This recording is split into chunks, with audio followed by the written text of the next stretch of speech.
그 순간 용이 딱 이렇게 얘기하더래요. 걱정하지 말아라. 내가 너를 지켜주마 라고 얘기하더래요. 야, 황금용이 내가 너를 지켜주마 하고 황금용이 막 하늘을 막 날아다니더래요. 거사님을 딱 등 위에 태우고 내가 너를 지켜주마 하면서 황금용이 거사님을 몸에 태우고 하늘을 막 날아다니는 꿈을 꾸면서 잠에서 깼대요. 우리 서가모니 부처님 당시의 일입니다. 우리 서가모니 부처님의 시자였던 다문제일 아난존자께서, 아난 스님께서 어느 날 바리떼를 들고 탁발을 나오셨다고 합니다. 아난 스님께서 이제 바리떼를 들고 바루를 들고 탁발을 나오셨는데 저 길에서 아주 끔찍한 고통을 당하고 있는 아귀를 마주치게 됩니다. 아귀, 배고플 귀신 귀, 아귀, 배고픔에 굶주린 귀신을 아귀라고 부릅니다. 그래서 과거 전생에 욕심과 욕망으로 탐욕스럽게 인색하게 자신의 이익만을 위해서, 자신의 욕심만을 위해서 살아갔던 업보가 두꺼운 그런 중생이 몸을 받는 것이 바로 배고픈 귀신, 아귀라고 합니다. 길에서 아난 스님께서 아귀를 마주쳤는데 이 아귀는 머리는 엄청 크고 목구멍은 바늘구멍같이 좁고 또 배는 태산처럼 배가 불뚝 나와가지고 항상 배고픔에 굶주려 있고 그리고 항상 끔찍한 고통과 괴로움을 당하는 그런 존재가 바로 아귀가 되겠습니다. 이 아귀가 막 고통 속에 신음하면서 괴로움에 울부짖고 있는 그 아귀의 모습을 보고 이제 아난 스님께서 그 고통에 빠진 아귀에게 이렇게 질문을 하십니다. 그대여, 그대는 전생에 어떤 업보를 지었기에 지금 이렇게 고통을 당하고 있는 것인가? 그대는 전생에 어떤 괴로움을 당했기에 이와 같이 고통과 괴로움을 당하는 것인가? 전생에 어떤 업보를 지은 것인가? 라고 이제 아난 스님이 질문을 합니다. 그때 이 아귀가, 고통과 괴로움에 떨고 있던 이 아귀가 아난 스님에게 이렇게 대답합니다. 스님, 스님, 이 세상에 부처님이 계시니, 이 세상에 부처님이 머무르고 계시니 부처님께 직접 가서 여쭈어 보십시오. 부처님은 모든 걸 다 알고 계시니 부처님께 직접 여쭈어 보십시오. 아난이 사원으로 돌아와서 서가모니 부처님께 길에서 만났던 그 아귀의 이야기를, 그 자초지종을 이제 우리 서가모니 부처님께 말씀드리면서 부처님, 저 아귀가 전생에 어떤 업을 지었기에, 어떤 업보를 지었기에 저와 같이 괴롭고 고통스럽고 무서운 저런 업보를 받는 것입니까? 그때 서가모니 부처님께서 이와 같이 말씀하십니다. 이 모든 것이 다 자기가 지은 업의 결과이니라. 마땅히 저 아귀의 전생 업보에 대해서 내가, 부처님인 내가 자세히 설할 터이니 그대들은 잘 듣도록 하여라. 그러면서 부처님께서 머나먼 과거 전생 이야기를 들려주십니다. 머나먼 과거 전생에 그때 세상에 가섭 부처님께서 세상에 출현하셨다고 합니다. 가섭 부처님. 그래서 우리 소나무에서 자주 출현하셨던 부처님이죠. 그래서 서가모니 부처님을 기준으로 서가모니 부처님 바로 전의 부처님을 가섭 부처님이라고 하고요. 서가모니 부처님 이후의 부처님을, 미래에 오실 부처님을 미륵 부처님이라고 부릅니다. 그러니까 서가모니 부처님 바로 이전의 부처님이 가섭 부처님, 서가모니 부처님 바로 뒤에 미래에 오실 부처님이 미륵 부처님이 되시는 겁니다. 가섭 부처님께서 이제 세상에 나타나셔서 널리 이 세상의 진리의 말씀, 법을 설하시는데, 어느 날 비구 스님들과 함께 어느 도시에 들어가서 그 도시에서 탁발을 하고 그 도시에서 법을 설하셨다고 합니다. 그때 어느 한 임신한 여자가 있었는데, 이 임신한 여인이 부처님의 설법을 듣고 마음의 공경심과 믿음의 마음, 신심을 일으켰다고 합니다. 그리고 그 임신한 여인이 몇 개월이 지난 뒤에 아주 예쁜 딸을 낳았다고 합니다. 그 예쁜 딸이 무럭무럭 자라서 이제 어느새 나이가 다 차서 성인이 되었을 때, 어느 날 사원에 가서 이 딸이 부처님의 법문을 듣고 마음에 엄청난 기쁨과 믿음을 일으키게 됩니다. 그래서 이 딸이 집으로 돌아가서 아버지, 어머니, 부모님께 간곡하게 청을 올립니다. 아버지, 어머니, 저는 가섭 부처님의 법문을 듣고 마음에서 엄청난 기쁨과 믿음을 일으키게 되었습니다. 저는 머리 깎고 가섭 부처님 발 아래 출가하여 비구니가 되고자 합니다. 저의 출가를 허락해 주십시오. 그래서 아버지, 어머니가 머리 깎고 출가하겠다는, 비구니가 되겠다는 그 딸을 붙들고 아주 간곡하게 만류를 했지만 결국 딸은 고집을 꺾지 않고 이제 가섭 부처님께 가서 머리 깎고 출가해서 비구니 스님이 됩니다. 이 부모님은, 아버지, 어머니는 딸이 머리 깎고 비구니 스님이 되는 것을 말리기는 말렸지만, 이왕 머리 깎고 출가해서 스님이 되었으니까 이왕 스님이 되신 거 우리가 옆에서 잘 시봉하자. 우리 딸이었던 저 비구니 스님이 열심히 수행할 수 있도록 우리가 옆에서 잘 시봉해드리자라는 그런 마음을 갖게 됩니다. 그리고 아버지가 돈이 많았어요. 이 돈 많은 아버지가 머리 깎고 출가해서 비구니가 된 따님을 위해서, 딸을 위해서, 비구니가 된 딸을 위해서 아버지가 절을 하나 지어줍니다. 절을 짓고 그 절을 이제 비구니가 된 딸에게 그 절을 보시하고 다른 사방에 있는 여러 비구니 스님들을 함께 모셔가지고 이제 그 절을 아버지가 지어서 그렇게 비구니 스님들이 수행하실 수 있도록 옆에서 시봉을 하게 됩니다. 참 아버지가 훌륭하신 분이에요. 그런데 얼마의 시간이 지난 뒤에 이제 큰 사단이 납니다. 그 비구니가 된 그 딸이, 사고를 쳐가지고 계율을 크게 어겨서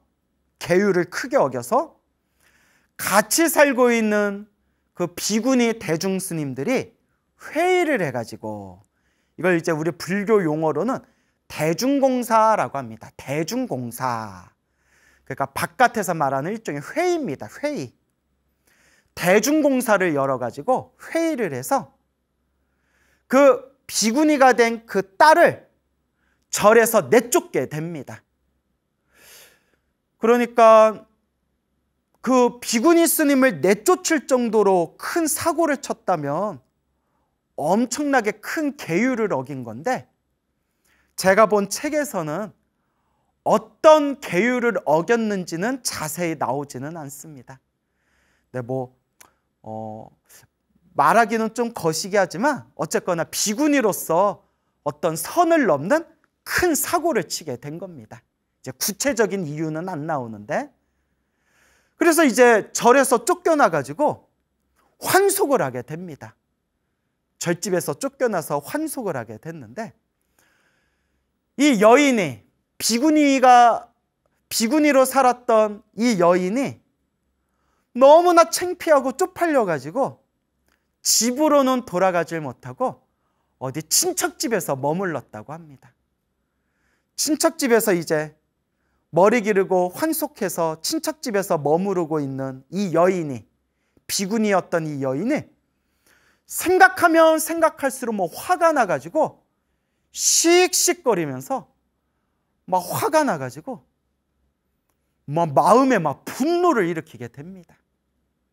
화를 내면서 입에 담을 수도 없는 욕을 하면서 신발끈, 십장생, 시베리안 허스키, 비타민 C 이러면서 막 욕을 하면서 분노를 일으키게 됩니다. 그러니까 얼굴은 예뻤는데 승질은 좀 독했나 봐요. 아니, 지가 잘못해가지고 쫓겨났는데 왜 화를 내? 아유, 내가 잘못해서 비구니 스님들이 대중공사를 열어가지고 나를 절집에서 쫓아냈구나. 내가 잘못해서 쫓겨난 거니까 내가 마음으로 참회하면서, 내가 평생 참회하면서 내가 내 업을 닦으며 살아가야겠구나. 이런 마음을 일으켜야지. 자기가 잘못해서 쫓겨나 놓고 지가 화를 내고 지가 짜증내고 스님들 욕하고 그러면 어떡해요. 이런 걸 가르쳐 우리 중생들이 업보가 참 두껍구나 라고 말하는 것입니다. 너무 화가 났던 이 환속한 이 여인이 절을 지어주었던 아버지를 찾아가게 됩니다. 절을 지어줬던 그 아버지를 찾아가서 아버지 앞에서 온갖 같이 살았던 그 비구니 스님들 비방을 하고 앞담을 하면서 욕을 하고 앞담을 하면서 아버지한테 화를 내는 겁니다. 아버지, 저랑 같이 살았던 저 비구니들은 다 못된 사람들이에요. 저 절이 아버지가 나를 위해서 지어준 절인데 어떻게 나를 내쫓을 수가 있어요? 저 비구니들 아주 못됐어요. 아주 나빴어요. 내가 다음 생 다시 태어나 몸을 받는다면 내가 저 인간들 다시는 안 볼 겁니다. 내 두 눈으로 저 인간들 다시는, 저 비구니들을 안 볼 겁니다 하면서 앞담을, 입에 담을 수도 없는 앞담을 내뱉으면서 비방을 했다고 합니다. 그 절에서 열심히 수행하고 계시는 그 비구니 스님들을 아버지 앞에서 비방을 하면서 내 다음 생에 다시 태어나 몸을 받는다면 내 저 비구니들 내 두 눈으로 다시는 보지 않을 거다. 이렇게 욕을 하게 됩니다. 그리고 세월이 지나 그 절을 지어주었던 아버지의 딸, 머리 깎고 비구니가 되었다가 계율을 어겨가지고 절에서 쫓겨나서 환속했던 그 비구니였던 그 여인이 세월이 지나 목숨이 다하여 세상을 떠나게 되었는데, 목숨이 다하여 세상을 떠난 뒤에 다음 생 몸을 받았을 때 두 눈이 멀어버린 아귀로 태어났다고 합니다. 두 눈이 멀어버린 아귀로 태어나게 되었다. 왜 두 눈이 멀었느냐? 자기 잘못을 뉘우치지 않고 열심히 절에서 수행하고 있는 비구니 스님들을 막 뒤에서 없는 말로 비방하고 욕을 하면서 내가 다음 생 몸을 받으면 내 두 눈으로 저 인간들 다시는 보지 않을 거다라고 비방했던 그 업보로 눈이 없는 업보를 받게 되었다고 합니다. 그리고 계율을 어겨서 절에서 쫓겨났는데도 스스로 참회하지를 않고 오히려 수행을 열심히 하고 있는 그 비구니 스님들을 뒤에서 욕하고 비방하고 악담을 했던 그 업보로 저렇게 끔찍한 고통을 당하는 아귀로 태어나게 되었다. 그래서 두 눈이 멀어버린, 눈이 없는, 앞을 볼 수 없는 굶주린 귀신 아귀로 태어나게 되었으니, 그러면서 서가모니 부처님께서 이와 같이 말씀하십니다. 아나니여, 아나니여, 그대가 길에서 봤던 그 고통당하던 그 아귀가 바로 지금 그대에게 들려준 가섭 부처님 시대 때 머리 깎고 출가했으나 계율을 깨트려서 절에서 쫓겨나 환속하고 자신의 잘못을 뉘우치지 않고 오히려 절에서 열심히 수행하고 있는 비구니 스님을 욕하고 악담을 해서 다음 생 두 눈이 없는 아귀로 태어난 그 여인이 바로 아나니여, 그대가 오늘 길에서 마주쳤던 바로 그 아귀이니라 라는 말씀을 하시니, 그 자리에 있던 아난 스님과 같이 법문을 들었던 수많은 스님들과 그 자리에 있는 불제자들이 모두 다 함께 부처님 발 아래 합장 공경 올리며 그 말씀을 받들었다고 합니다. 와, 정말 무섭습니다. 제가 이야기하면서도 몸에 막 소름이 끼치네요. 인과법이 이렇게 무섭습니다. 인연법이 이렇게 무섭습니다. 그 비구니 스님이 계율을 깨트려서 절에서 쫓겨났을 때 제가 잘못했습니다. 제가 잘못했습니다. 제가 지은 업보를 이번 생 열심히 업장소멸하면서 살겠습니다 라고 마음으로 뉘우치고 참회하면서 수행을 했더라면 어찌 이번 생에 두 눈이 없는 아귀로 태어났겠습니까? 하지만 자신의 잘못을 뉘우치지 않고 오히려 적반하장으로 화를 내고 분노를 일으키고 수행 열심히 하고 있는 비구니 스님들을 악담을 하면서 비방을 한 그 업보로 이번 생 저렇게 끔찍한 아귀의 추악한 몸을 받게 되었으니 이 어찌 안타까운 일이 아닐 수 없습니까? 이 어찌 얼마나 슬픈 일이 아니겠습니까? 여러분, 우리가 이 인과법을 무섭게 여겨야 됩니다.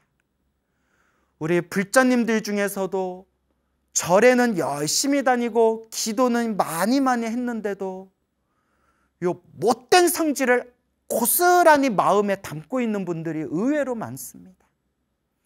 절에 다니고 기도를 열심히 했으면 마음이 조금 편안해져야 되는데 절에 오래 다니고 기도를 많이 했는데도 못된 성질을 막 주변에 그 못된 성과를 부리는 그런 절에 다니는 신도분들이 주변에 보면 의외로 많은 것 같습니다. 여러분, 인과법이 무섭습니다. 이번 생에 사람으로 태어나 부처님 법을 만났으니 이번 생 우리 이 마음을 잘 닦아 나갑시다. 두 번째 이야기입니다. 우리 서가모니 부처님께서 사위국 기수급 고도건, 줄여서 기원정사에 계실 때의 일입니다. 그때 그 성 안에 큰 부자, 돈이 많은 어느 남자가 있었습니다. 이 남자의 이름이 야달다라는 이름을 가지고 있었습니다. 야달다라는 남자가 있었는데, 이 야달다라는 남자가 어느 날 서가모니 부처님께 법문을 듣고 마음에 큰 감동을 느끼고 머리 깎고 출가해야 되겠다라는 마음을 일으키게 됩니다. 그래서 집으로 돌아와서 가족과 친척들에게 나는 머리 깎고 출가하여 비구 스님이 되어 부처님의 제자로 평생 살아가겠습니다 라고 선언을 하고 사원에 가서 서가모니 부처님 발 아래 공경 예배를 올리고 머리 깎고 출가해서 이 야달다는 비구 스님이 되십니다. 그때 야달다 스님의 가족과 친척들이 이런 생각을 일으킵니다. 우리 집안에 야달다라는 저 친척이, 저 가족이 머리를 깎고 출가해서 비구 스님이 되셨으니 우리가 옆에서 평생 보시하고 시주하고 수행하만 전념하실 수 있도록 우리가 시봉을 하자. 우리는 돈이 많으니까 우리가 가진 재력으로 야달다 스님에게 우리가 필요한 것이 있을 때마다 보시하고 시주를 올리자라고 가족과 친척들이 출가한 야달다 비구 스님에게 보시를 많이 올렸다고 합니다. 이야, 이것도 자기 타고난 복이에요. 출가하기 전에도 부잣집에 태어나서 의식주에 아무런 걱정이 없었고 머리 깎고 출가한 뒤에도 돈 많은 가족과 친척들이 평생 수행에만 전념할 수 있도록 평생 동안 옆에서 필요한 것이 있을 때마다 보시하고 시주하고 시봉을 하였으니 얼마나 복이 많은 겁니까? 그러니까 야달다 스님은 태어날 때부터 좀 재복이 있는 분이었나 봅니다. 재물복이 있는 분이었나 봅니다. 그런데 그렇게 복이 많으면 주변에 좀 베풀면 좋지 않습니까? 주변에 좀 이렇게 나누고 베풀면 좋지 않습니까? 근데 저도 이걸 책에서 이 내용을 보면서 야달다 스님의 내용을 보면서 이해가 안 된 게, 아니 어렸을 때부터 저렇게 부잣집에서 자랐는데 왜 이렇게 속이 좁을까? 어렸을 때부터 부잣집에서 자라면서 아무런 돈 걱정, 아무런 의식주 걱정 없이 모든 게 풍요롭게 풍족하게 살아왔을 텐데 왜 이렇게 속이 좁을까라는 그런 생각이 들더라고요. 왜냐하면 이 야달다 스님은 부자였던 가족과 친척들이 그렇게 시주를 많이 하고 그 시주물을 많이 받았는데도 가치 있는 스님들에게 전혀 베풀 줄을 몰랐다고 합니다.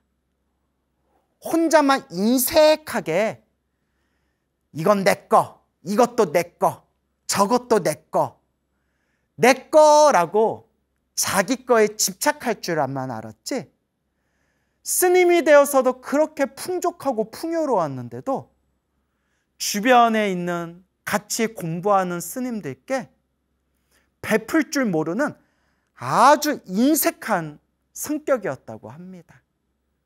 그것도 참 희한하죠. 그러니까 여러분, 평생 가난하게 살았는데도 자기한테 자기 형편이 되는 것만큼 주변에 잘 베푸는 분들도 있고, 엄청 돈이 많은데도 남한테 조건 없이 대가 없이 남한테 그냥 좋은 마음으로 전혀 베풀 줄을 모르는 그런 돈 많은 사람들도 있고. 그러니까 그런 성격도 좀 타고나는 건가 봅니다, 여러분. 여러분들은 있으면 있는 대로, 없으면 없는 대로, 많으면 많은 대로, 적으면 적은 대로, 주변에 좀 베푸는 성격입니까? 아니면 이것도 내 거, 저것도 내 거. 아니, 내가 힘들게 번 돈인데 왜 공짜로 남에게 베풀어? 라고 하는 그런 인색한 성격이십니까? 자기 자신을 잘 돌아봐야 할 것 같습니다. 그래서 그렇게 인색했던 야다이다 스님이 얼마의 시간이 지난 뒤에 갑자기 세상을 떠났다고 합니다. 꽥 하고 갑자기 세상을 떠났는데 목숨이 끊기자마자 뿅 하고 새로운 몸을 받았는데, 목숨이 끊기자마자 다음 생 새로운 몸으로 받았는데 무엇으로 태어났냐? 배고프고 굶주린 귀신 아귀로 태어나게 되었다고 합니다. 아귀의 몸을 받게 되었다고 합니다. 아귀로 태어난 야다이다 스님은 아귀로 태어나자마자 전생에 자기가 스님이었을 때 신도들에게 시주받았던 옷과 바리떼와 그 물건들에 대한 그 욕심 때문에 전생에 자기가 야다이다 스님으로 살았던 그 방으로 가서, 그 방에서, 전생에 자기가 살았던 야다이다 스님 방에서 다른 사람들이 자기 물건을 가져가지 못하도록 그 물건을 움켜쥐고 방에서 그 물건을 지켰다고 합니다. 얼마나 욕심이 많으면 죽어서 아귀의 몸으로 태어났는데도 전생에 스님이었을 때 자기가 가지고 있었던 물건들이 너무 아까워서 전생에 자기가 쓰던 야다이다 스님, 자기가 야다이다 스님이었을 때 사용했던 그 방에 가가지고 그 물건을 지키고 있는 겁니다. 다른 사람들이 못 가져가도록. 그때 같이 수행했던 사원의 스님들이 야다이다 스님이 갑자기 세상을 떠나셨다라는 얘기를 듣고 야다이다 스님의 방에 가서 야다이다 스님, 누워있는 야다이다 스님의 몸에 이제 다비를 올리고 이제 가지고 있던 그 물건을 정리하려고 방에, 야다이다 스님의 방에 딱 들어가는 순간 누워있는 야다이다 스님의 시체 옆에 아귀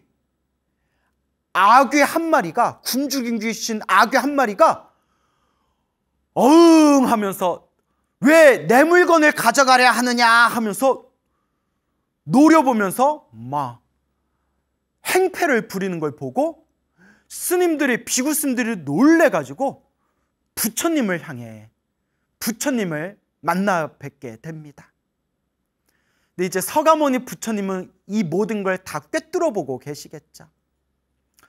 비구 스님들이 놀래가지고 부처님, 야다이다 비구가 갑자기 죽었는데 야다이다 비구의 몸을 다비를 올리고, 다비식으로 올리고 물건을 정리하기 위해서 야다이다 스님 방에 들어갔는데 아귀 한 마리가 그 방 안에 머무르면서 그 방 안에서 들어오는 다른 스님들의 막 행패를 부르고 난폭한 짓을 해가지고 지금 큰 문제가 벌어졌습니다.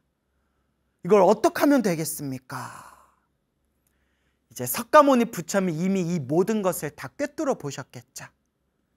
그래서 이제 서가모니 부처님께서 수많은 비구 스님들과 함께 그 야다이다 스님 방 안에 직접 딱 들어가십니다. 부처님께서 야다이다 스님 방에 딱 들어갔을 때 제 아무리 인색하고 욕심 많고 아무리 흉악한 짓을 하는 이 아귀라 하더라도 감히 부처님 앞에서는 감히 행패를 부리지를 못하는 겁니다. 부처님의 모습을 보고 어쩔 줄 몰라하면서 덜덜덜덜 떨고 있는 아귀를 향해서 서가모니 부처님께서 이와 같이 말씀하십니다. 오 그대여, 어리석은이여, 어리석은 자여, 그대는 전생에 야달다라는 이름으로 머리 깎고 출가해서 비구가 되었는데, 비구가 된 뒤에도 열심히 수행하지 않고 사람들에게 널리 베풀지 않고 인색하고 욕심 많은 그 마음으로 살다가 죽어서 이렇게 아귀의 추악한 몸을 받게 되었느니라. 전생에 어리석게 살아서 이번 생 아귀의 몸을 받았음을 스스로 알았다면 마땅히 뉘우치고 반성하고 참회를 해야지. 왜 아직도 이 어리석음에 빠져 있는가? 전생에 야달다 비구여, 아귀로 태어난 그대여, 어리석은 자여, 어찌하여 아직도 이 어리석은 미혹에 빠져 있는가? 라고 서가모니 부처님께서 냉정하게 꾸짖으십니다.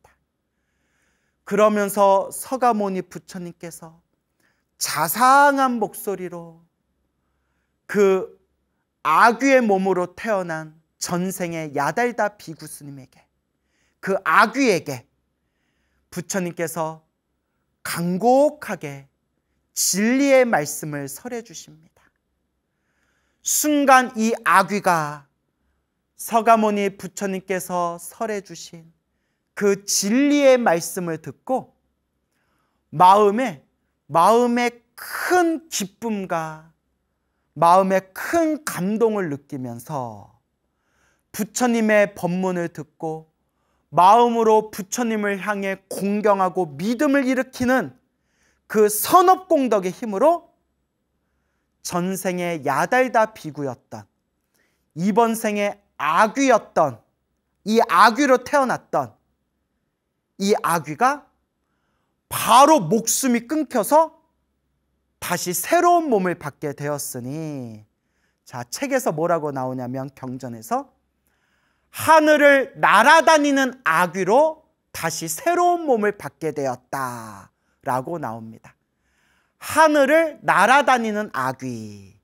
그러니까 여러분, 아귀는 아귀인데 하늘을 날아다니는 아귀는 엄청나게 복이 많은, 복이 많은 아귀를 하늘을 날아다니는 아귀라고 부른다고 합니다.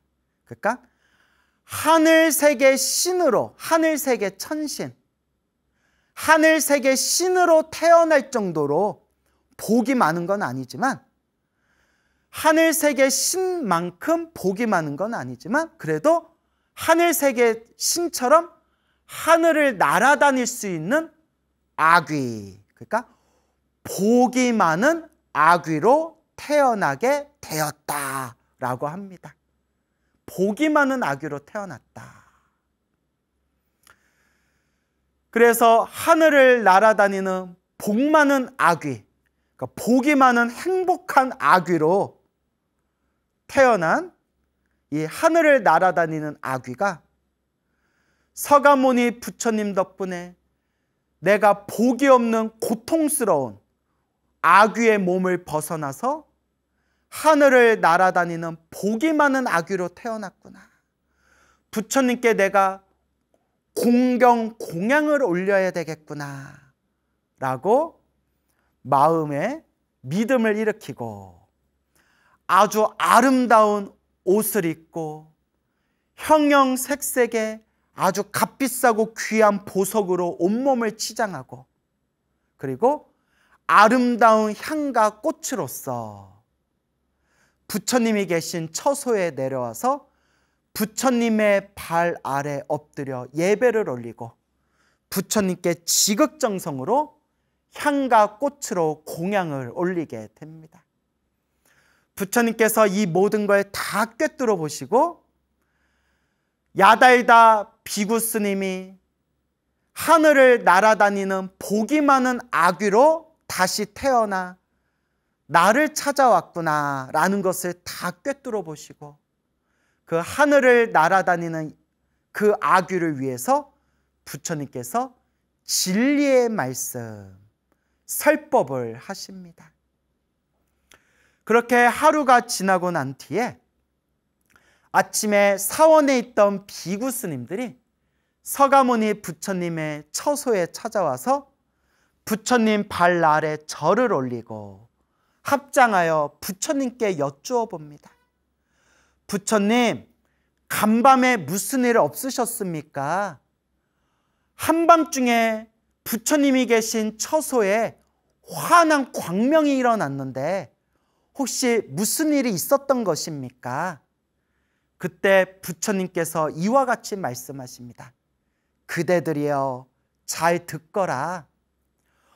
얼마 전에 세상을 떠났던 야달다 비구가 인색하고 욕심 많은 그런 인색한 마음으로 욕심을 부리며 살다가 죽은 뒤에 아귀로 태어났는데, 아귀로 태어난 뒤에도 전생에 자기가 썼던, 전생에 자기가 가지고 있었던 물건에 대한 욕심을 버리지 못해서 전생에 자기 집이었던 야달다 비구의 방에 들어가서 자기가 전생에 썼던 그 물건을 움켜쥐고 끝까지 욕심을 부리다가 나 부처님의 법문을 듣고 마음에 큰 밝은 광명을 얻어서 그 욕심 많은 아귀의 몸을 버리고 다시 새로운 몸을 얻게 되었으니 하늘을 날아다니는 복이 많은 행복한 아귀로 다시 태어나게 되었느니라. 그래서 그 고마움에 부처님에게 향과 꽃으로 공양을 올리고 부처님께 공경 예배 올리기 위해서, 감사의 마음을 올리기 위해서 간밤에 한밤중에 부처인 나를 찾아온 것이니라. 그때 이 부처님이 있는 처소에 환한 광명이 비추었던 것이니라 라고 부처님께서 이 인과 이야기를 자세하게 설해 주시니 그 자리에 있던 수많은 비구 스님들과 불제자들이 다 함께 합장하고 기뻐하고 부처님의 가르침을 공경하는 마음으로 받들었다고 합니다. 여러분, 오늘 여러분들에게 어리석은 마음으로 구업을 짓고 욕심을 부리다가 아귀의 몸으로 태어난 비구니와 비구의 이야기를 전해드렸습니다. 여러분, 인과법이 참 이렇게 무섭습니다. 여러분, 제가 지금 들려드린 얘기는 조금도 제가 지어낸 얘기가 아니라 우리 팔만대장경에 있는 백연경, 100가지 인연 이야기, 백연경, 천집 백연경라는 인연 연자할 때 백연경이라는 경전에 또렷하게 나와 있는 그런 부처님의 인과 이야기가 되겠습니다. 여러분, 부처님 발 아래 살아계신 부처님 발 아래 머리 깎고 출가했던 비구니 스님, 비구 스님조차도 한 생각 잘못 일으켜서 어리석고 욕심 많은 삶을 살다가 머리 깎고 출가 생활했던 스님들조차도 다음 생 이렇게 고통스럽고 괴로운 아귀의 몸을 받았는데 하물며 여러분들처럼 탐욕과 성냄과 어리석음이 가득한 이 속세에서 머리 기른 제가인으로 살아가면서 여러분들은 한 생각 잘못 일으키고 어리석은 삶을 살게 되었을 때 그 업보를 어떻게 피해 가시겠습니까? 정말 무섭고 무서운 일입니다. 그러니까 머리 깎은 출가자, 스님은 스님대로 열심히 수행하고 열심히 공부해야 되고, 우리 머리 기른 제가 신자, 우리 제가자들도 이 속세에 머물러 있는 이 탐욕이 가득한 이 세상 속에서라도 진흙에서 핀 연꽃처럼 부처님의 말씀을 의지하고 부처님의 가르침을 의지하면서 이번 생 복과 선업과 공덕을 짓고 이 마음을 잘 닦아야 합니다. 우와, 인과법이 이렇게 무섭습니다. 저도 다음 생이 너무너무 무섭습니다. 이번 생 내가 알고 지었건 모르고 지었건 몸과 말과 생각으로 내가 탐욕과 성냄과 어리석음에 물들어서 내가 지금 이 순간에도 내가 참 나쁜 죄업을 많이 저지르고 있을 텐데 이 업을 어찌하면 좋을꼬? 이 업을 어찌하면 좋을꼬? 정말 무섭습니다. 참 무섭습니다. 그러니 여러분, 이번 생 사람으로 태어나 이 소중한 부처님 법을 만났을 때 바로 지금 이 순간 이 마음을 잘 닦아서 우리 다 함께 부처님의 깨달음을 몸과 마음으로 성취할 수 있도록 한 걸음 한 걸음 잘 닦아 나아갑시다. 여러분, 그동안 소중한 나 무한행복을 통해서 소나무를 통해서 여러분들께 항상 부처님의 불교설화, 인연 이야기, 인과법, 그리고 불보살님의 가피 이야기, 기도 이야기에 대해서 아주 자세하게 간곡하게 수많은 이야기들을 전해드렸습니다. 여러분들께 늘 말씀드리죠. 우리 앞에 펼쳐진 행복도 불행도 다 스스로 자기 자신이 지은 업의 인연법이다. 행복도 불행도 내가 지은 업이요. 좋은 일도 나쁜 일도 내가 지은 업이요. 좋은 인연도 나쁜 인연도 내가 지은 업의 인연법이다 라고 수없이 말씀드렸습니다. 그래서 항상 우리 불자들은 명심해야 됩니다. 행복해지고 싶다면 행복해질 수 있을 만한 원인, 복을 짓고 선업을 짓고 공덕을 닦아야 합니다. 밭에 사과 씨앗을 심어야 사과가 열리고 배 씨앗을 심어야 배가 열리고 복의 씨앗을 심어야 행복의 열매가 열리게 되는 겁니다. 그래서 행복해지고 싶다면 우리 마음의 밭에다가 행복해질 수 있을 만한 복의 씨앗을 심어야 합니다, 여러분. 그래서 우리 소나무에서 항상 우리 불자 여러분들에게, 소나무 애청자 여러분들에게 복을 지으십시오. 선업을 지으십시오. 공덕을 닦으십시오. 항상 늘 누누이 말씀을 드리는 겁니다. 그리고 우리는 인생을 살아가면서 좋은 일만 생길 수가 없습니다. 힘들고 괴롭고 답답한 일이 생길 때도 있습니다. 인생 살다 보면 수많은 고비와 고난과 어려움과 벽에 부딪힐 때가 있습니다. 어떻게 해야 될까요? 내 힘으로, 사람의 힘으로 풀 수 있는 문제는 내 힘으로, 사람의 힘으로 풀어나가면 됩니다. 근데 도저히 어찌할 수 없을 때, 너무나 힘들고 괴롭고 답답할 때, 내 인생에 큰 절벽과 낭떠러지를 만났을 때 우리가 의지할 수 있는 최고의 의지처는 바로 부처님, 보살님, 바로 불보살님이십니다. 그래서 늘 말씀드리지만 힘들고 괴롭고 답답할 때일수록 가장 열심히 기도할 때이다. 이렇게 힘들고 괴롭고 답답한 일이 생기는 것 자체가 내가 지은 업장, 업의 장애이고 내가 지은 업보이다. 그러니 업장 소멸, 내가 지은 업장을 소멸하는 마음으로 기도하고 염불하고 염불할 뿐이다. 가장 힘들고 괴로울 때가 바로 가장 열심히 기도할 때이다 라고 말씀을 드립니다.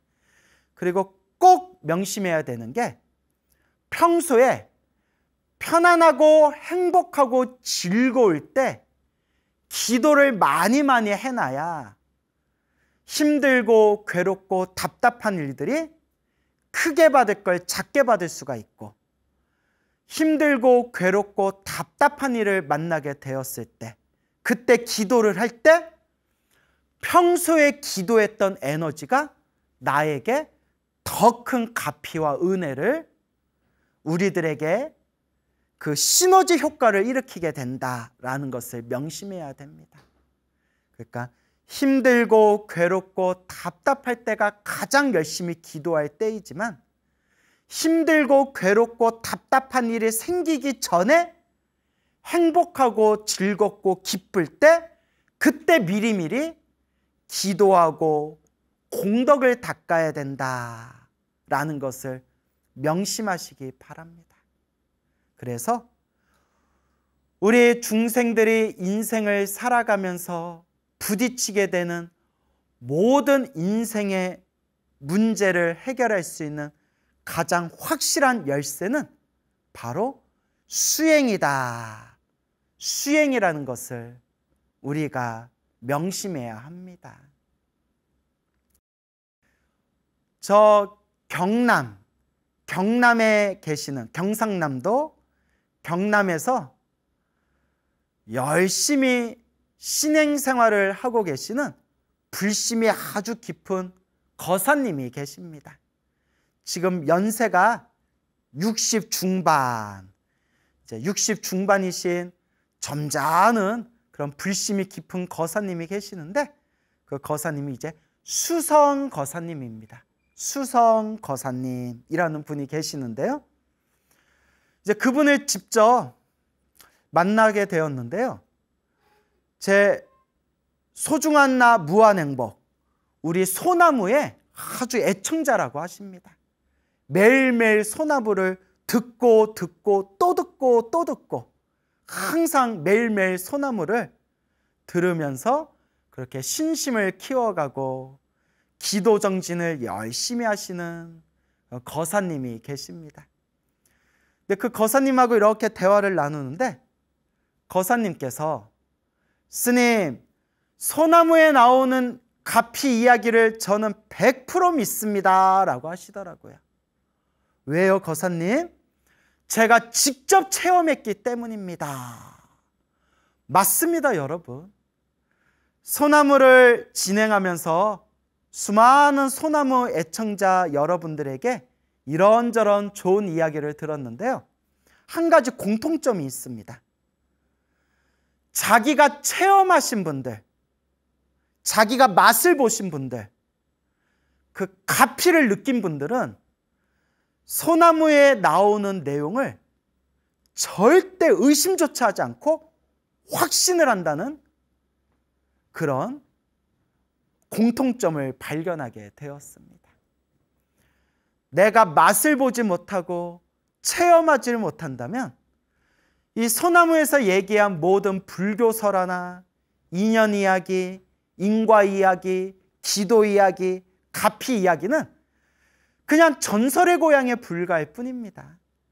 그냥 옛날 옛적에 그냥 동화에 불과할 뿐입니다. 하지만 내가 직접 체험하고 맛을 보고 부처님 가피를 느껴보신 불자님들이라면 한결같이 똑같이 하는 이야기가 있습니다. 스님, 소나무에 나온 이야기를 100% 믿습니다. 저희들이 직접 체험해봤기 때문입니다 라고 말씀을 하십니다. 그래서 제가 불자님들께 늘 드리는 이야기가 여러분, 불교는 지식의 종교가 되어서는 안 됩니다. 귀로만 듣고 머리로만 이해하고 한 귀로 빠져나가는 지식의 종교가 되어서는 안 됩니다. 불교는 실천의 종교, 체험의 종교, 자기가 직접 맛을 보는 가르침, 실천, 체험, 수행의 종교가 되어야 합니다. 라고 말씀드리는 겁니다. 그래서 항상 우리가 부처님의 가르침을 공부하면서 반드시 마음에 되새기고 명심해야 됩니다. 매일매일 절 한 번을 더하더라도, 매일매일 연불 한 번을 더하더라도, 매일매일 5분, 10분 참선하고 명상을 하더라도 내가 직접 몸으로 부딪히고 몸으로 직접 닦아야 한다라는 걸 명심하셔야 됩니다. 그래서 이 거사님이 저는 스님 소나무 법문 들으면서 스님의 말씀 100% 믿습니다. 제가 체험했기 때문입니다. 거사님의 그 체험 이야기, 가피 이야기 좀 들려주세요 라고 제가 이제 청을 올렸습니다. 그 거사님께서 아주 놀라운 이야기를 들려주셨습니다.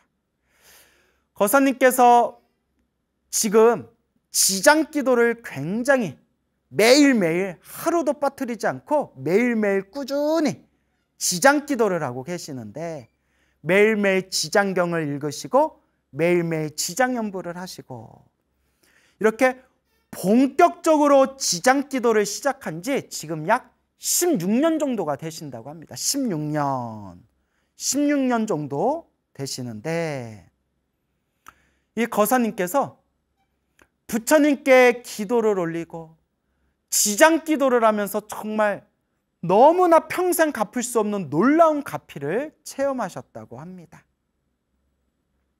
거사님께서 이제 개인 사업을 하시는 개인 사업자이신데, 이제 어떤 시절 인연이 도래했는지 16년 전부터 본격적으로 이제 지장기도를 시작하셨대요. 그래서 한참 열심히 할 때 하루에 시간 날 때마다, 그냥 틈틈이 시간 날 때마다 틈틈이 지장보살 연불을 하셨대요. 사람이 없으면 소리내서 연불하고, 사람이 있거나 다른 일을 할 때는 마음속으로 연불하고, 그래서 정말 연불을 많이 할 때는 지장보살 연불 많이 할 때는 하루에 10,000번, 20,000번, 30,000번씩 연불을 하셨대요. 정말 매일매일 틈틈이 연불을 하셨답니다.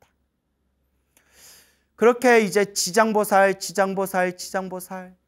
매일매일 꾸준히 지장경 독송하고 시간 날 때마다 지장보살 연불하면서 하루에 10,000번, 20,000번씩 지장보살 연불을 시작한 지 그렇게 몇 개월이 지나고 몇 년이 지나면서 지장기도 딱 시작하고 나서 약 2년 정도 지났을 때 일이래. 2년 정도.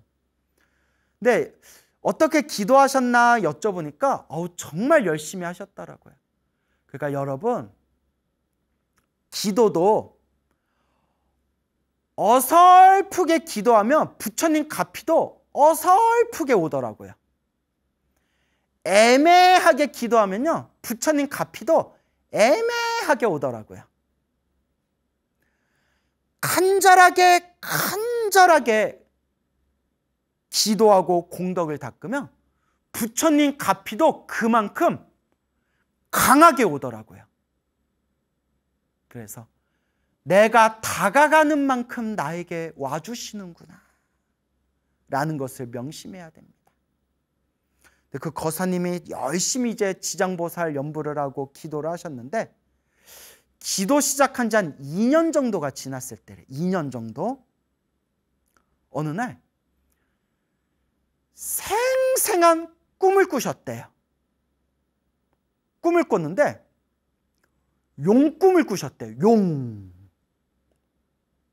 꿈을 꿨는데 그냥 용이 아니라 황금색 황금용이 나타나셨대요. 황금용. 와, 좋겠다. 황금용이 딱 눈앞에 나타나서 정말 생생하게 황금용이 딱 나타나서 용이 말을 하더래요. 내 몸 위에 타라, 내 몸 위로 올라와라 라고 용이 말을 하더래요. 와, 용을 만난 것도 대박인데 황금용이 내 몸 위에 타라, 내 몸 위에 올라타라. 그래서 황금용이 용이 타라니까 거사님께서 이렇게 용 몸 위로 이렇게 올라갔대. 몸 위로 올라가서 너무 이제 막 무섭고 당황스럽잖아요. 그래서 용 몸을 떨어지지 않게 몸 용을 딱 붙들었대요. 몸 용을 딱 붙들었는데 그 순간 용이 딱 이렇게 얘기하더래요. 걱정하지 말아라. 내가 너를 지켜주마 라고 얘기하더래요. 야, 황금용이 내가 너를 지켜주마 하고 황금용이 막 하늘을 막 날아다니더래요. 거사님을 딱 등 위에 태우고 내가 너를 지켜주마 하면서 황금용이 거사님을 몸에 태우고 하늘을 막 날아다니는 꿈을 꾸면서 잠에서 깼대요. 얼마나 생생한지, 거사님이 얼마나 생생하던지 온몸에 그 덜덜덜덜 그 느낌이 용 등 위에 타서 하늘을 날아다니는 느낌, 그 생생한 느낌이 여운이 그게 고스란히 그냥 느껴질 정도로, 그 여운이 남을 정도로 아주 꿈이 생생했대요. 희한하다, 희한하다. 이게 엄청 좋은 꿈 같은데 희한하다, 희한하다 하더니 그 꿈 꾸고 나서 딱 2개월 정도 지난 뒤에 하는 일마다 그렇게 일이 잘 풀리더래요. 거사님이 직접 해주신 얘기예요. 하는 일마다, 손대는 일마다 그렇게 일이 술술 풀리더니 그렇게 마음으로 바라던 소원도, 소원 성취도 크게 하셨대요. 그때 너무나 큰 덕을 봐가지고 하는 일마다 그때 술술 풀리고 원하는 일마다 일이 잘 풀리고 마음속에 바라던 소원도 소원 성취하고, 그래서 그 후로 훨씬 세월이 오래 지났지만 지금도 그때 꾸었던 그 꿈이 생각나고 그때 열심히 지장기도하면서 받았던 그 가피의 이 부처님과 지장보살의 은혜를 받았구나. 그래서 거사님께서 스님, 저는 소나무에 나온 부처님 가피 이야기 조금도 의심하지 않습니다. 저는 100% 믿습니다. 저는 평생 부처님 은혜 갚는 마음으로 신행생활 할 겁니다, 스님이라고 저한테 직접 그 황금용을 꿈을 꾸신 이야기를 들려주신 거사님이 계십니다. 와, 부럽다. 나도 황금용이나 황금돼지 등짝 위에 올라가가지고 저도 한번 신나게 좀 날아다니고 싶네요. 자, 웃자고 한 얘기고요. 이것도 다 자기가 지은 복대로 받는 거예요. 여러분, 늘 여러분들에게 말씀드리죠. 좋은 일이 생기든 나쁜 일이 생기든 다 자기가 지은 복대로 살아가는 것이다. 다 자기가 지은 업대로 살아가는 것이다. 그래서 우리는 항상 지금 이 순간 항상 복을 짓고 선업을 짓고 공덕을 닦고 이 업장소멸을 하도록, 이 업장소멸을 하도록 노력하고 노력해야 하는 것입니다. 다 자기가 지은 복대로 살아간다. 그래서 여러분, 부처님 가르침을 제대로 공부하면요, 점점 남을 원망하는 마음이 사라지고 남을 부러워하거나 질투하거나 시기하는 마음이 정말 많이 사라져요. 왜냐? 이제 딱 알거든요. 다 자기 복대로 살아가는구나. 다 자기가 지은 복대로 살아간다는 그 이치를 꿰뚫어 보면 세상에 부러울 것도 없고 질투할 것도 없고 시기할 것도 없고 나에게 상처 주고 나를 힘들고 나를 괴롭게 만든 그 사람이 비록 미운 감정, 서운한 감정은 남아있을 수 있다 하더라도 점점 원망하는 마음이 정말 사라집니다. 저런 인간 만난 것도 내 업이로구나 라는 것을 꿰뚫어 보게 되는 겁니다. 결국 우리가 인생을 살아가면서 이 인생을 조금이라도 지혜롭게 살아가는 방법이 있다면 그것은 바로 수행하는 마음을 수행하는 그 자세야말로 이 힘든 인생 그나마 지혜롭게 살아갈 수 있는 가장 좋은 방법이 될 것입니다, 여러분. 어느 비구 스님이 계셨습니다. 오래전 이야기예요. 지금은 연세가 80이 훌쩍 넘으신 어느 노스님이 계시는데 이 노스님께서 젊었을 적에 체험하신 가피 이야기가 되겠습니다. 몇십 년 전에 한 비구 스님이 계셨는데 무언가 내가 부처님의 가르침을 세상에 널리 전해야겠다.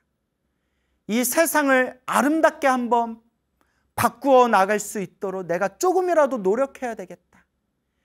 이 세상을 불국토로 만들 수 있도록 내가 조금이라도 노력해야 되겠다라는 그런 마음으로 전법 포교를 열심히 하던 한 비구 스님이 계셨습니다. 이 스님이 도심 속에 포교당을 만들고 정말 전법 활동을 열심히 하셨대요. 눈코 뜰 새 없이 전법 활동을 열심히 하셨는데 그렇게 기도도 열심히 하고 신도들한테 포교 활동도 열심히 하셨는데 전생에 무슨 업보가 있었는지 어느 날 교통사고를 당하셔서 발을 크게 다치셨대요. 그러니까 여러분, 제가 늘 여러분들에게 말씀드리잖아요. 꼭 명심하라고 말씀드리잖아요. 여러분, 절에 열심히 다니고 기도를 열심히 해도 나쁜 일은 생깁니다 라고 제가 항상 말씀드리잖아요. 기도 열심히 한다고 나쁜 일이 저절로 다 사라지는 게 아니라 기도를 열심히 해도 나쁜 일은 생깁니다. 단 크게 받을 걸 작게 받는 겁니다.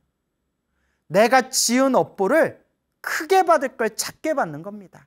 그러니까 기도 열심히 했는데 나쁜 일이 생겼다고 해서 서운해하거나 섭섭해하거나 서러워하거나 좌절하지 마시고 흔들리지 마시고 내가 기도를 열심히 했는데 나한테 이렇게 힘들고 괴롭고 답답한 일이 생겼구나.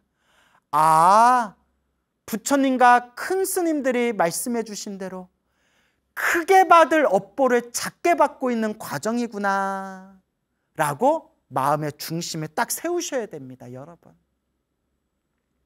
이 스님께서도 크게 받을 업보를 작게 받으셨는지, 전생에 어떤 업보가 있으셨는지, 한창 기도 열심히 하시고 포교 활동 열심히 하셨는데 교통사고가 나서 발을 좀 크게 다치셨나 봅니다. 그때 좀 푹 쉬셔야 되는데 눈코 뜰 새 없이 바쁜 그 도심 포교당 속에서 제대로 몸 관리를, 제대로 건강 관리를 못 하셨대요. 에구구구. 그러니까 막 뼈도 다치고 사고 나서 몸도 너무나 건강 상태도 안 좋은 그런 상황 속에서 막 과로하다 보니까 아이고 합병증이 생겼는데 몸에 이제 무리가 와가지고 과로가 와서 몸에 이제 드디어 몸에 균형이 무너져 버렸는데 한쪽 폐에 악성 종양이 생겼대요. 에구구구. 한쪽 폐에 악성 종양이 생겼는데 온몸에 고열이 올라가지고 온몸에 열이 펄펄 끓어올라서 그냥 그 자리에서 쓰러져 버렸대요. 그래서 병원에 누워 있는데 몸에 열이 안 떨어지더래. 폐 악성, 급성이겠죠. 급성으로 악성 종양이 한쪽 폐에 생겼는데 몸에 막 열이 떨어지지 않으니까 막 고열이 오르니까 눈앞에 막 깜깜하고 온몸에 막 고통이 밀려오는데, 야, 이게 지옥이구나. 지옥에 따로 있는 게 아니구나. 이게 지옥이구나. 너무나 고통스럽고 괴롭더래요. 너무나 고통스럽고 괴롭더래요. 여러분, 우리 불제자가 지옥 같은 고통 속에서 몸도 마음도 힘들고 괴로울 때 의지할 수 있는 것은 바로 무엇일까요? 맞습니다. 부처님, 불보살님. 힘들고 괴롭고 답답할 때가 바로 간절하게 기도할 때입니다. 온몸에 열이 펄펄 끓어오르면서 뼈마디가 다 무너져 내려가는 그런 극심한 고통 속에서 그 비구 스님께서 병실에 누워서 오직 간절하게 지장보살을 연불 했다고 합니다. 지장보살.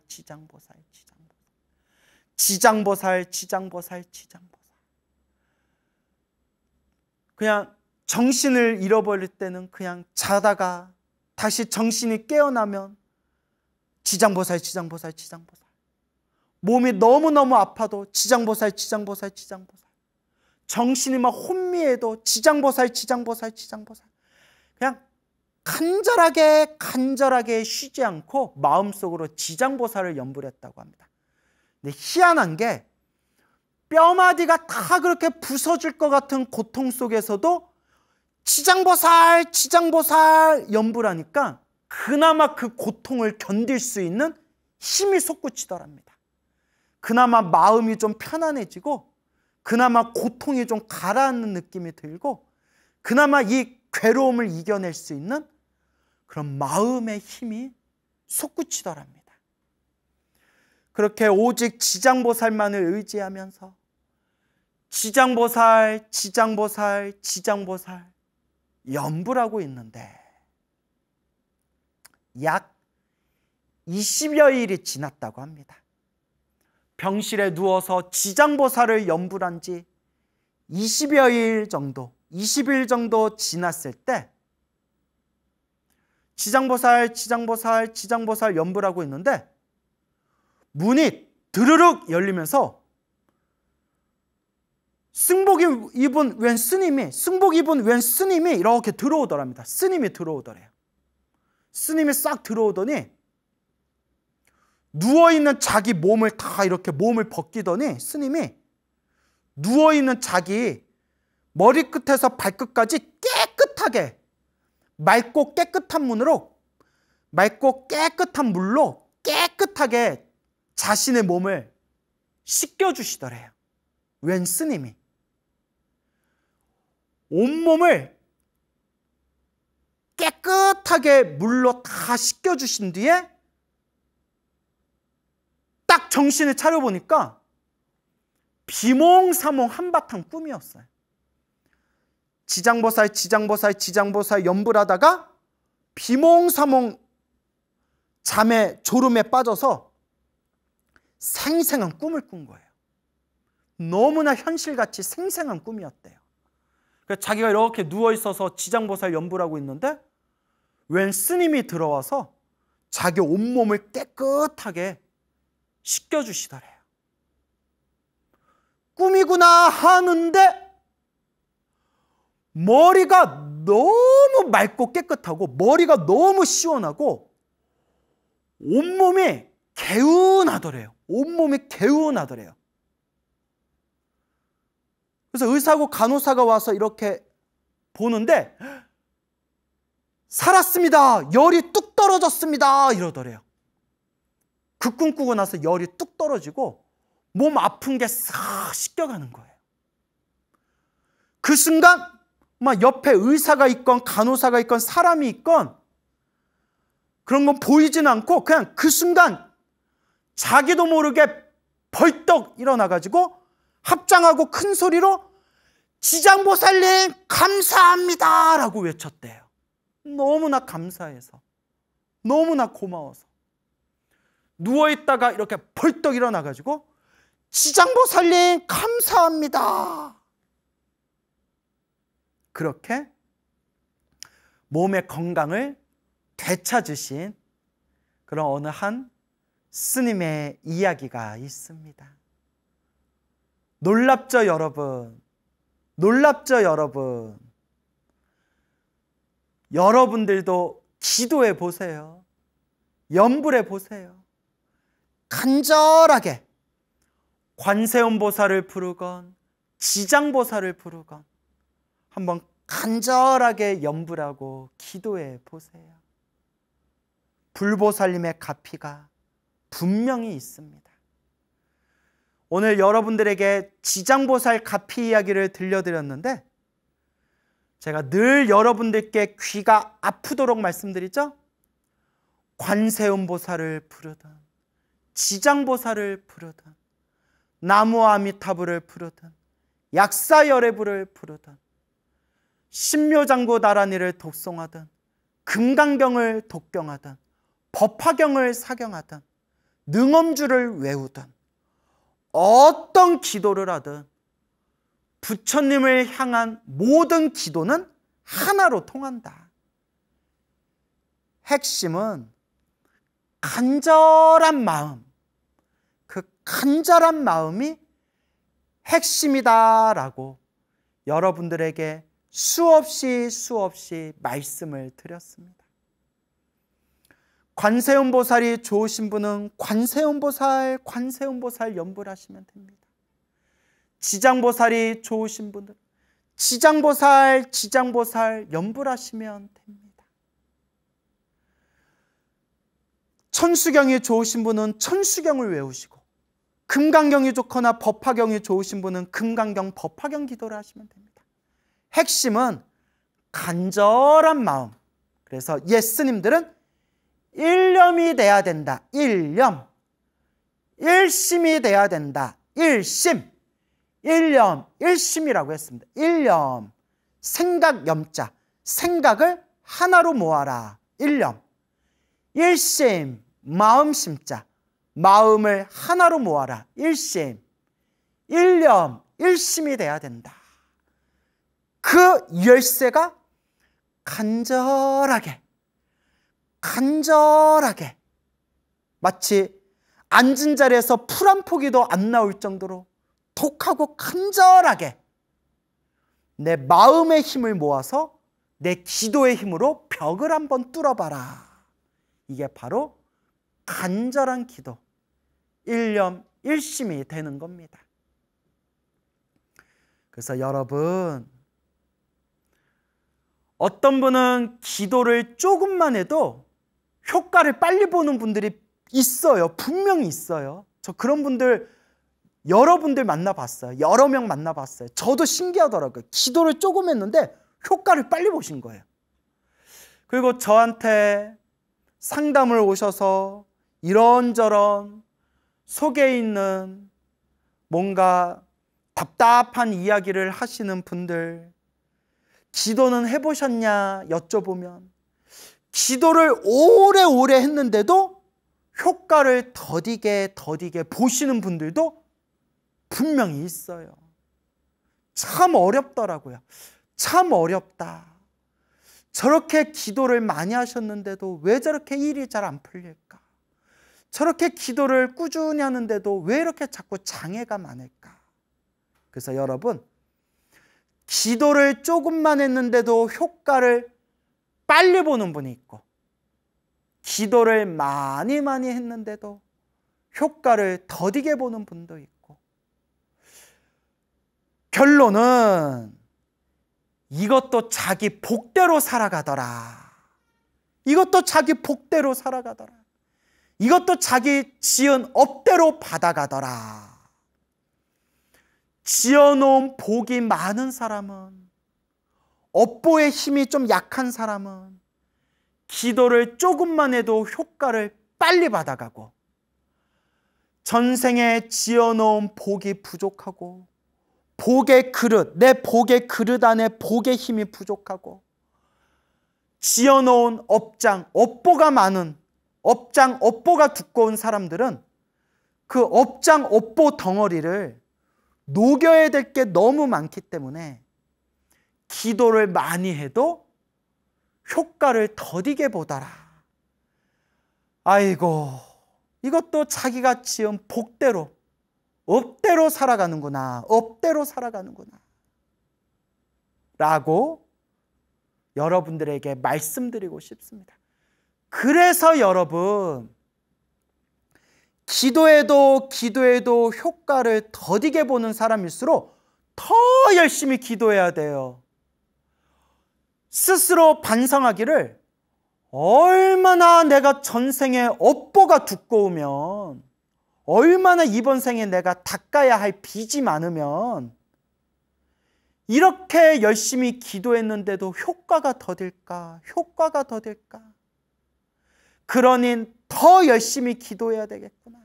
더 열심히 닦고 더 부지런히 기도해야 되겠구나 라는 마음을 일으키셔야 됩니다. 힘들고 괴롭고 답답할 때일수록 내가 닦아야 할 게 많구나, 내가 갚아야 할 빚이 많구나, 내가 풀어야 할 숙제가 많구나, 그러니 더 열심히 기도하고 염불해야 되겠구나 라고 마음에 되새기셔야 됩니다. 그것을 명심하셔야 됩니다. 그래서 소나무를 보신 우리 애청자 여러분들이, 어떤 분들은 스님, 저 기도 같은 거 안 믿었는데 스님, 소나무 법문 듣고 나도 한번 기도해 봐야 되겠다. 그렇게 기도하고 기도해서 정말 제가 은혜 받았어요. 갚이 받았어요. 불보살님 은혜 갚이 받았어요. 저는 소나무에 나온 내용 100% 믿습니다. 라는 분들도 계시고, 또 어떤 분들은 스님, 저는 소나무에 나오는 스님 법문 너무나 좋아하고 스님의 말씀 믿지만 저는 기도하고 기도해도 효과가 너무 더뎌요. 기도하고 기도해도 힘들고 괴롭고 답답하고 아파요. 라고 그렇게 속상한 심정을 그렇게 쏟아내는 분들도 계셨습니다. 참 어렵습니다, 여러분. 솔직히 제 마음 같아서는 우리 불자님들이 부처님을 향해서 조금만 기도해도 갚이를 팍팍팍 받으면 얼마나 좋겠습니까?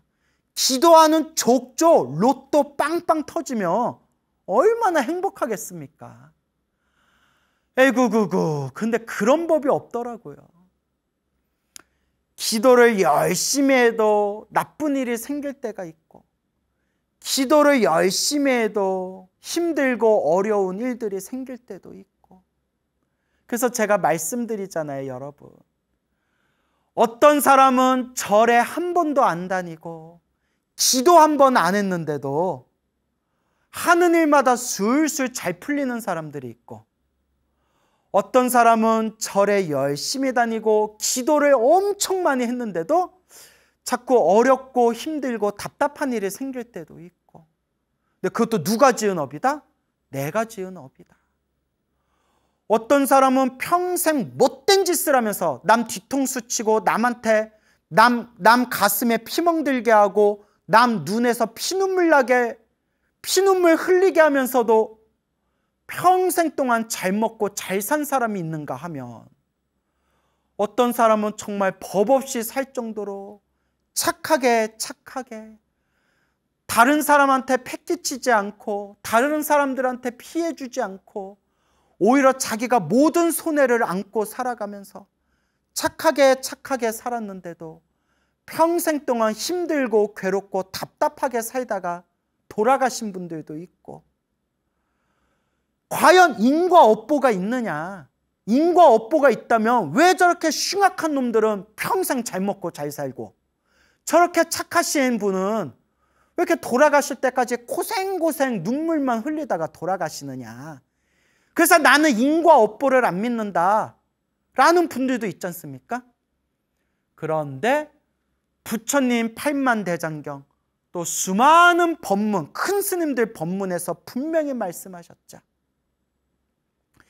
이번 생 못된 짓을 했는데도 평생 잘 먹고 잘 사는 사람들은 그만큼 과거 전생에 지었던 자기 복을 이번 생에 까먹고 산 것이고, 그러니까 자기가 전생에 지었던 복을 이번 생에 받아먹고 산 것이고, 이번 생에 못되게 살았던 그 업보는 반드시 다음 생에라도 받는다.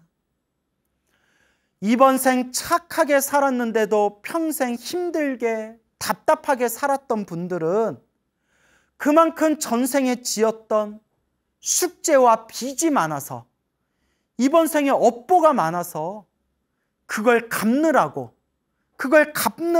이번 생 그 빚을 갚느라고 힘들고 괴롭게 살았던 것이고, 하지만 이번 생 착하게 살았던 그 복과 선업은 다음 생에라도 반드시 받게 된다. 과거, 현재, 미래에 지은 자기가 지은 업은 전생에서 현재로, 현생에서 미래생으로 결국은 반드시 받게 된다 라고 법구경에서도 말씀하셨고, 팔만대장경에서 수없이 말씀하셨고, 큰 스님들 법문에서 말씀하셨습니다. 인과법이 이렇게 무섭습니다, 여러분. 그래서 여러분, 기도해야 됩니다. 불보살님을 향해서 간절히 기도해야 됩니다.